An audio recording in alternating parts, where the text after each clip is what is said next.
Hi, everyone. Welcome to Earn More and Live More. I am your host, Lou Perica. So, I wanted to do a follow up training to my live that I did today, and I do a weekly training. So, I thought I'd follow up with today's live, which was based on, self image, confidence, and desire. So let me follow up. If you're a real estate professional and you feel you may be lacking in confidence, that may be holding you back from the person that you know you can be and having the business that you truly want, then you're going to want to watch this because I want to share with you what I've discovered, what I've learned that has helped me build my confidence, my self image, and ultimately my results. So, as I mentioned earlier in my life, like most of us, I was never taught about self image, self esteem, confidence, the things that we really need in life. And I never took the time to learn it and study it on my own until, a few years ago. And it's made a huge difference. So I want to share with you what I did to change my mindset with the lack of confidence. To move forward, I've learned that I needed a goal. Now, I know you're in real estate and I know you're very familiar with the word goal. However, we're never really taught about the word desire. And this is the octane behind the goal. So I quickly want to talk about desire.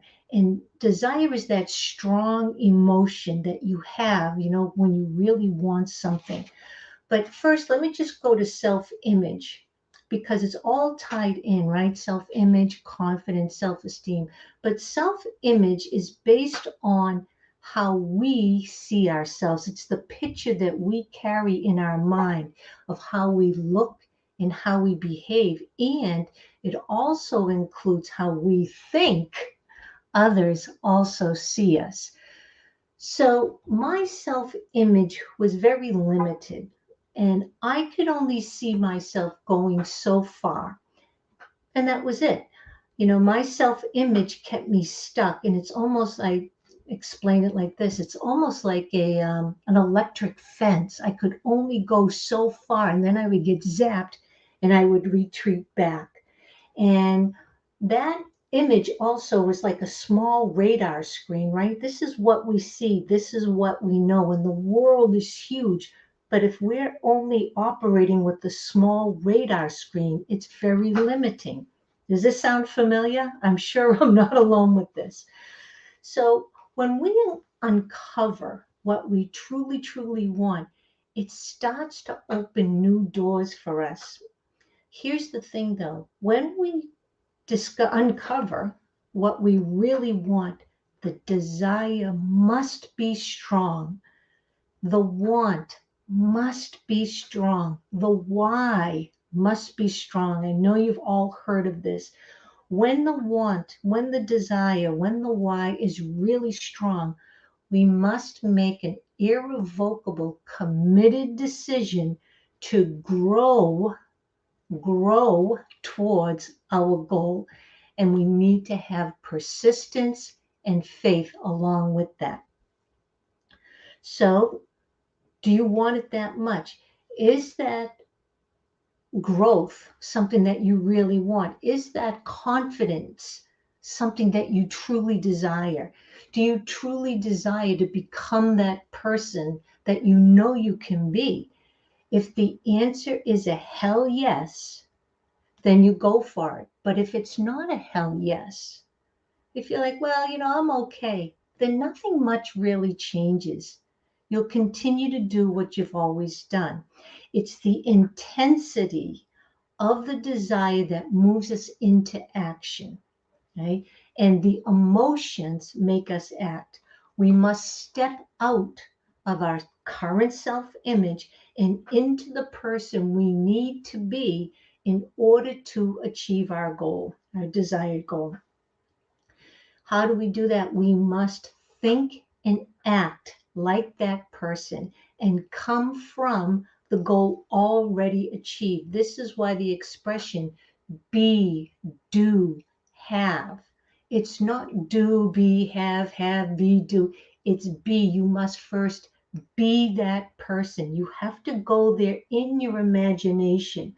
And it takes different thinking than what we currently are thinking. It takes a strong desire to put us into action. And that action, when we go into action, even though we might face a terror barrier at times, we get nervous, but we must move ahead. And that action will lead to confidence. How many times have you done something that you may have been a little reluctant, there was some resistance, but you knew you just had to do it? And once you did it, you feel amazing, right? So the action will lead us into confidence, and the confidence leads to a better self-image. The more we keep doing the things we know we must do, the better the confidence, the better the self-image.